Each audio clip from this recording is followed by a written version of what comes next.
दोस्तों, मेरा नाम है नीलेश मिश्रा। कहानियां सुनाता हूं। बिग एफएम पर आप सुन रहे हैं यादों का idiot box with Nilesh Mishra season 5। कहानियां जिनमें आप मिलते हैं खुद से। दोस्तों, ये है हमारे शो का मॉनसून स्पेशल वीक, जिसमें हम आपके पास लाए हैं बारिश के इर्द गिर्द कहानियां। आज मैं आपको सुनाने जा रहा हूं अपनी मंडली की सदस्य अनुलता राज नायर की लिखी कहानी इश्क एक तरफा। एक 10 बाय 10 का छोटा लेकिन हवादार कमरा, और कमरे में धीमी आवाज में बजती मेहंदी हसन की कोई गजल, और उसके साथ गुनगुनाती एक 20-22 साल की लड़की अस्मी, किसी समतल सपाट मैदान पर बहती नदी जैसी, हमेशा खुश रहने वाली और अपने आप से प्यार करने वाली लड़की। आज फिर वो अपने 1 रूम अपार्टमेंट को बिखेर कर उसको रीअरेंज करने में भिड़ी थी। उसका फिक्स्ड वीकेंड प्लान था ये। कॉलेज से मिली 2 दिन की छुट्टी का पूरा सदुपयोग। यानी शुक्रवार से ही कमरे की इकलौती अलमारी खाली कर दी गई थी। बुक शेल्फ की सारी किताबें कमरे के कोने में एक के ऊपर एक मीनार बनाकर टिकी थीं। काफका से लेकर फैज तक, इस्मत चुगताई से लेकर शिवानी तक, हर तरह की ढेरों किताबें।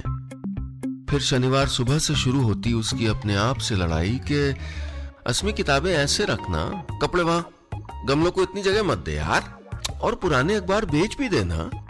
अरे आखिर कितनी मोमबत्तियां सजाएगी छोटे से कमरे में, और ये टिमटिमाते बल्ब, अरे दिवाली पे निकाल लेना यार। खैर, इतवार की रात होते होते कमरा नई रंगत लिए जगमग करने लगता। एक कोने में टी लाइट्स और दूसरे में लटका नीले पीले पंखों वाला ड्रीम कैचर, और कांच के मर्तबान में झूलता मनी प्लांट। अस्मी पास के एक छोटे से कस्बे से आगे की पढ़ाई करने इंदौर आई थी। अपनी सामर्थ्य से बहुत ज्यादा खर्च करके उसके पापा ने उसे यहां भेजा था, और अस्मी इस बात को बहुत अच्छे से समझती भी थी। इसलिए जब भी मौका मिलता वो कोई पार्ट टाइम जॉब कर लेती थी। कभी बच्चों की ट्यूशन तो कभी किसी बुक स्टोर में काम। उसके अपने खर्चे तो निकल ही आते थे। कमरा संवार कर अस्मी ने सैंडविच और कॉफी बनाई। बाहर तेज बारिश थी। वो बालकनी में आ गई। इस बालकनी भर के लिए वो पूरे 1000 रुपए ज्यादा किराया दे रही थी। उसने हाथ बढ़ाकर ठंडी बूंदों को अपनी मुट्ठी में इकट्ठा किया और चेहरे पर छींट लिया। वर्थ पेइंग, वो बुदबुदाई। तभी उसका मोबाइल बजा। दुपट्टे से गीले हाथ को पोंछकर फोन उठाया। उसकी दोस्त का था। दोस्त की हेल्थ केयर एजेंसी थी और उसे अचानक किसी बुजुर्ग महिला के लिए अटेंडेंट की जरूरत थी। ना मत कहना अस्मी, बहुत जरूरी है यार। देख, पेमेंट भी अच्छी है। टाइम है शाम 6 से सुबह 8 बजे तक, बस। अस्मी सोच में पड़ गई। अटेंडेंट, पता नहीं कैसा काम होगा, कैसे लोग होंगे, और फिर रात भर बाहर। पापा तो कभी नहीं मानेंगे।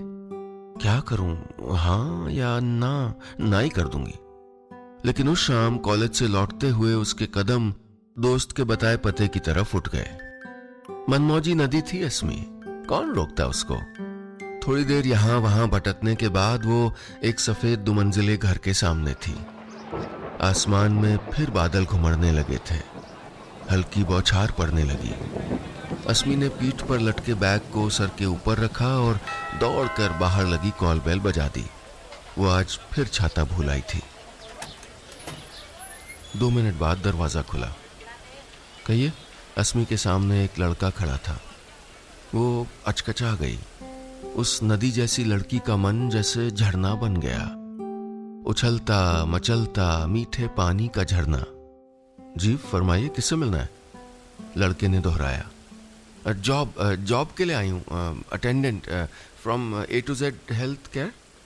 मुझे इस नौकरी की सख्त जरूरत है, प्लीज। अस्मी को खुद यकीन नहीं हो रहा था कि वो ये क्या कह रही है। उसके मन की तरह शब्द भी जबान से बस फिसलते चले गए। बारिश तेज होती जा रही थी। अस्मी उस अनजान घर के बाहर खड़ी भीग रही थी, और चौखट के उस पार घर के अंदर खड़ा लड़का उससे सवाल जवाब कर रहा था। नाम क्या है? A to Z health care. Asmi उसके दाएं गाल पर बनते बिगड़ते गड्ढे को देखते हुए बोली, तुम्हारा तुम्हारा नाम क्या है? लड़का जरा सा खींचा। ओह, अस्मी। वो चेहरे पर जमा बूंदों को हथेली के पिछले हिस्से से पोंछने लगी। क्या करती हो? रात भर यहाँ रह पाओगी? दादी माँ की देखभाल करनी है। परसों गिर पड़ी थी आंगन में। मेरी पोस्टिंग बाहर है।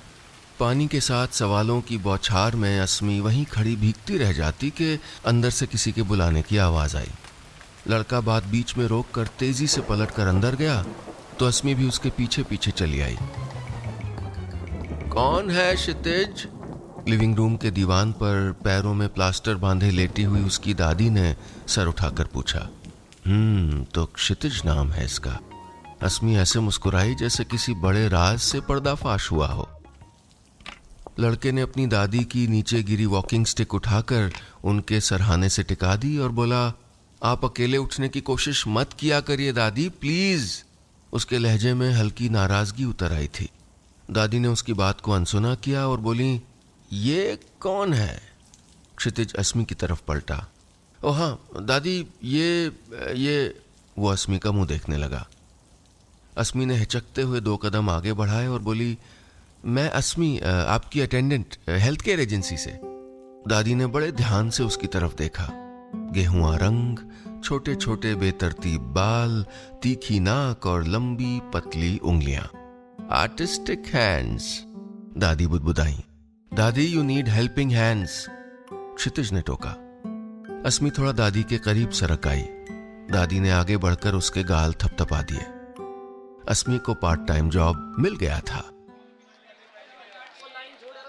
अगली शाम अपने कॉलेज के बैग के अलावा एक और छोटा बैग लिए अस्मी क्षितिज के घर पहुंच गई। करीने से सजे उस घर में क्षितिज और उसकी दादी के सिवा और कोई नहीं था। और 1-2 दिनों में ही अस्मी ये जान गई कि उन दोनों की जिंदगी में एक दूसरे के सिवा कोई है ही नहीं, और अब शायद किसी की जरूरत थी भी नहीं। 3 दिन बाद क्षितिज को अपनी नौकरी ज्वाइन करने निकलना था।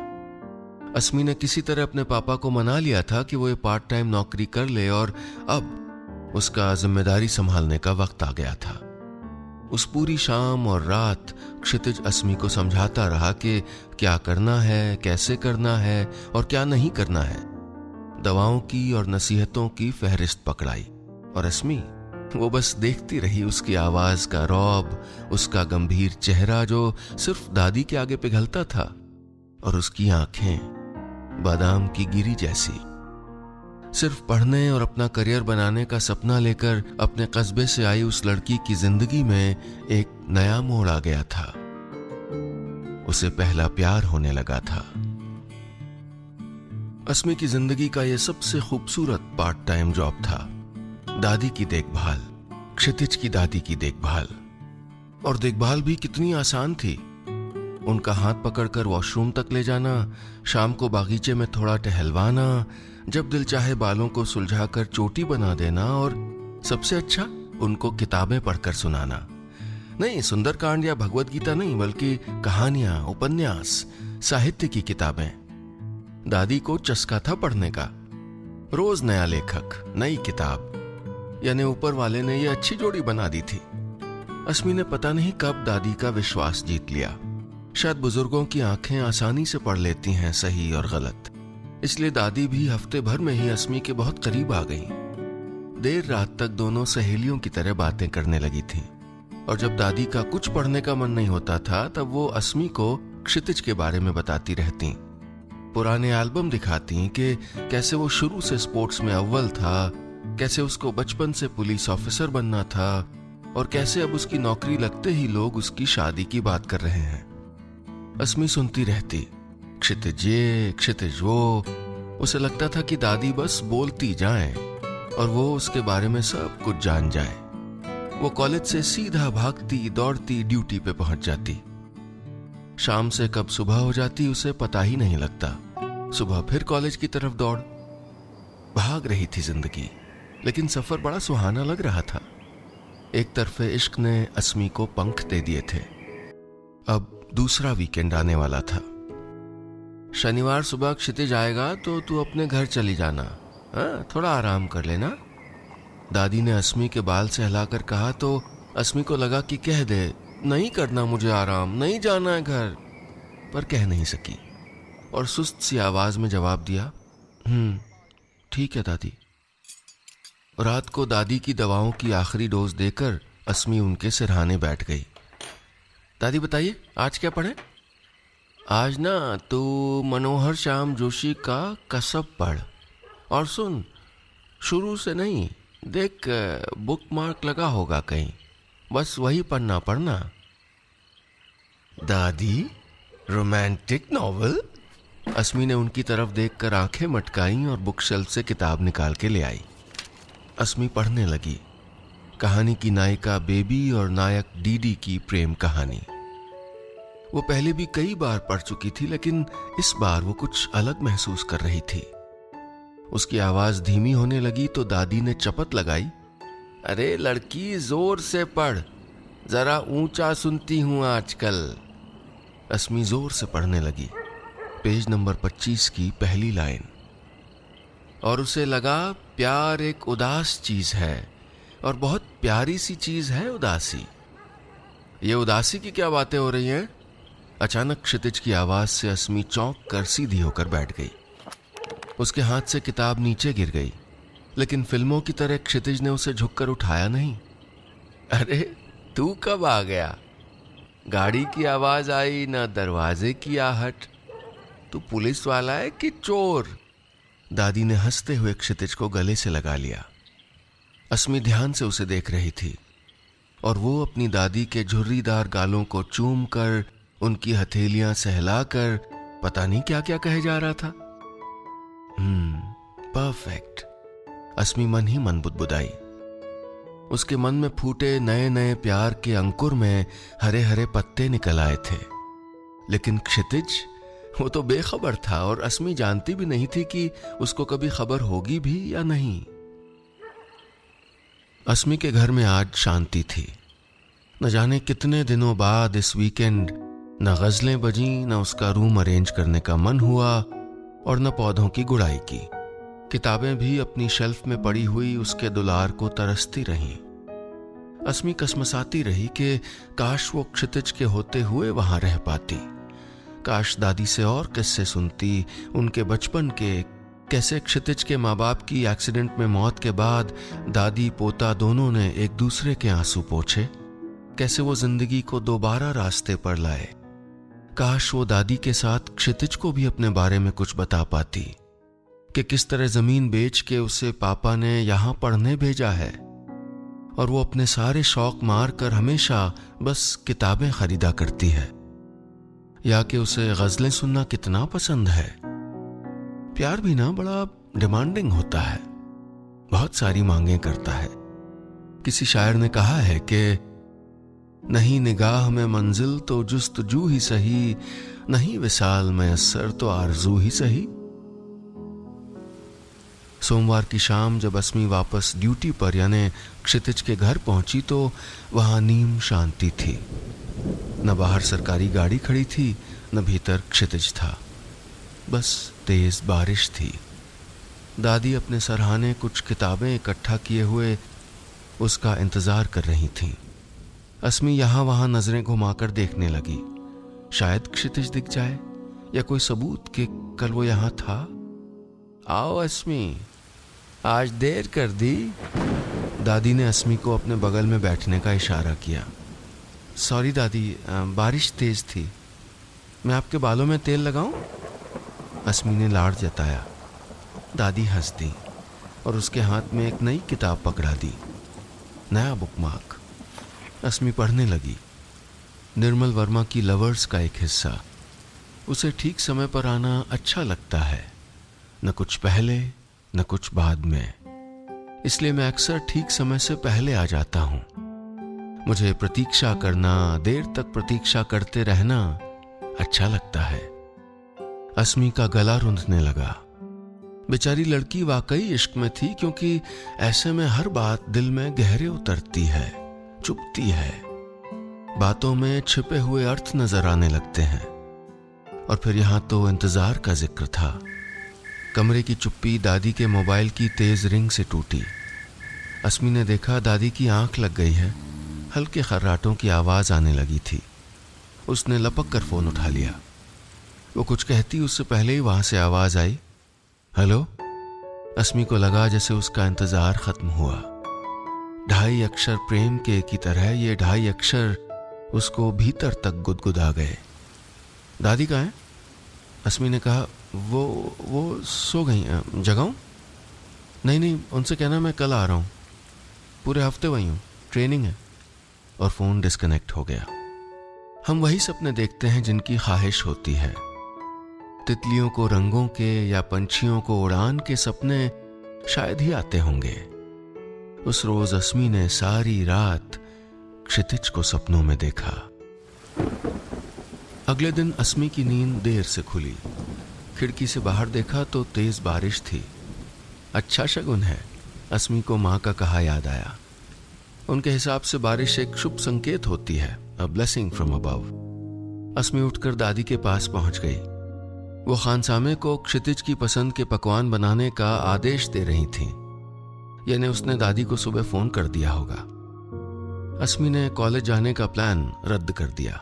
वजह इश्क नहीं, बारिश, ऐसा उसने दादी को समझाया। बादल भी कितनी तेज गरज रहे थे। अस्मी की यहां यानी दादी के अटेंडेंट के तौर पर 12 घंटे की ड्यूटी थी, शाम से सुबह तक। लेकिन आज अस्मी ओवर टाइम के मूड में थी। दोपहर को ठीक 12 बजे क्षितिज घर पहुंच गया। कड़क क्रीज वाली खाकी यूनिफॉर्म और कंधों पर चमचमाते सितारे, लेकिन उनकी चमक अस्मी की आंखों में चमकते तारों के आगे फीकी ही रही। बस गम इस बात का था कि क्षितिज अनजान था।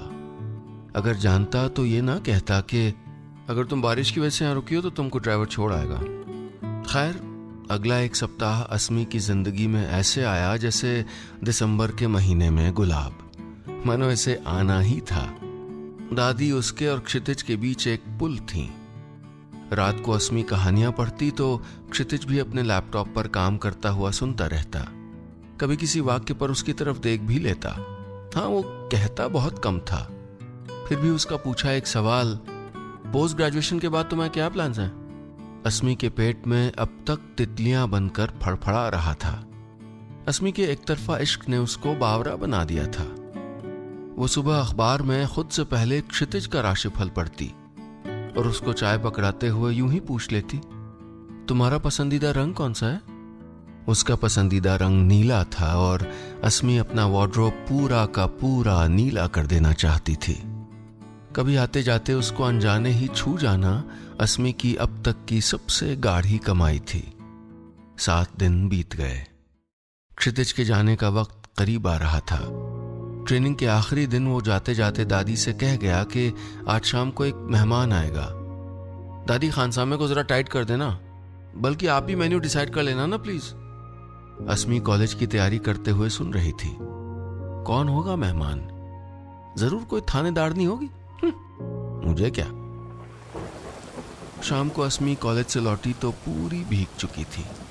छाता आज फिर भूल गई थी। वो दरवाजे पर रुकी, अपना दुपट्टा निचोड़ने लगी, चप्पल वहीं उतारकर दीवार से टिका दी। क्षितिज की आवाज बाहर तक आ रही थी। इतनी जोर से हंसता है, पहले तो नहीं सुना। आने वाला मेहमान जरूर कोई कॉमेडियन होगा। अस्मी जलती भुनती हुई अंदर पहुंची तो उसकी नजर सामने बैठे मेहमान पर पड़ी, जो क्षितिज के चेहरे पर छाई खुशी की वजह थी। धानी रंग की साड़ी पहने, कानों में रंग बिरंगे मोतियों वाले झुमके। कौन है ये? अस्मी वहीं खड़ी रह गई। किसी और का खूबसूरत होना उसे इससे पहले कभी इतना नहीं खला था। अस्मी, वहां क्यों खड़ी है? दादी की आवाज सुनकर अस्मी उनके करीब चली गई। दादी ने उसका परिचय कराया। ये अस्मी है, मेरी तीमारदारी के लिए आई थी, लेकिन अब हमारे घर का हिस्सा बन गई है। कहानियां सुनाती है मुझको। और अस्मी, ये है क्षितिज की कॉलीग प्रिया, दोनों साथ में पोस्टेड हैं। हेलो। अस्मी ने हल्का सा सर हिलाया। पुलिस ऑफिसर की दोस्त, पुलिस ऑफिसर। अस्मी के भीतर कुछ जलकर खाक हो गया था। अपना वजूद उसे बहुत छोटा दिखाई दे रहा था। उसका मन किया कि वहां से भाग जाए। वाकई कहां क्षितिज और उसकी ये कॉलीग, और कहां मैं। अस्मी बुदबुदाई, इतनी तेज कि पास कोई खड़ा होता तो शायद सुन लेता। कमरे में लॉ एंड ऑर्डर की बातें होने लगी, पुराने दिनों की बातें। अस्मी उदास होने लगी। ये लोग कहानियों की बातें क्यों नहीं करते? उसका वहां बिल्कुल मन नहीं लग रहा था। जैसा तूफानी मौसम बाहर था, वैसा ही उसके भीतर भी। डिनर के बाद क्षितिज की कलीग चली गई। क्षितिज उसको बाहर छोड़ने गया। बहुत देर तक वापस नहीं आया। कितना लंबा वक्त था वो। अस्मी सोचती रही, हाथ तो जरूर मिलाया होगा, क्या पता गले भी लगे हों। वो पता नहीं क्या क्या सोचती रही। रात के 10 बजने लगे थे। अस्मी दादी के लिए सरसों का तेल गरम करके ले आई। आज आपने बहुत एक्सर्शन किया दादी। दादी ने आंखें बंद कर ली।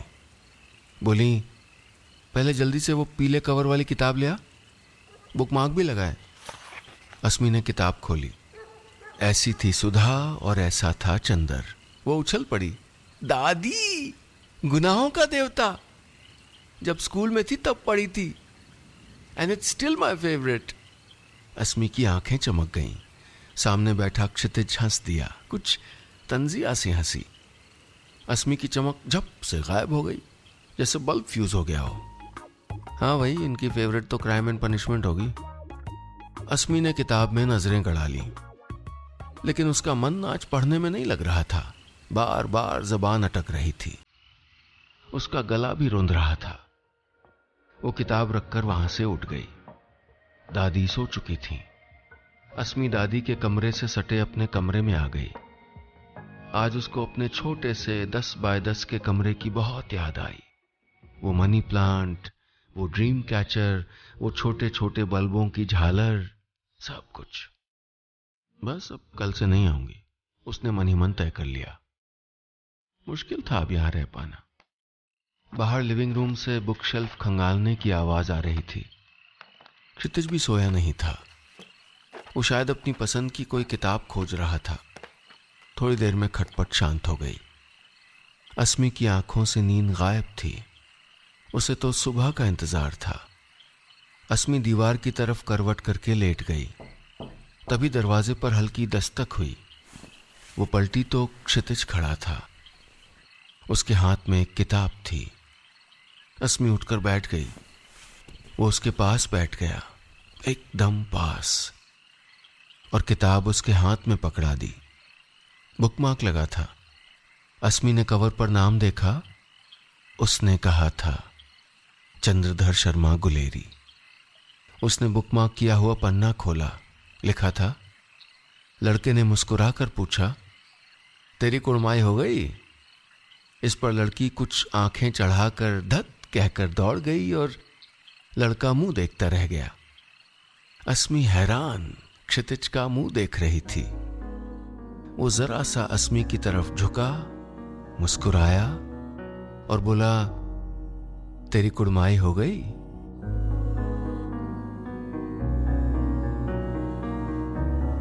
बस इतनी सी थी ये कहानी।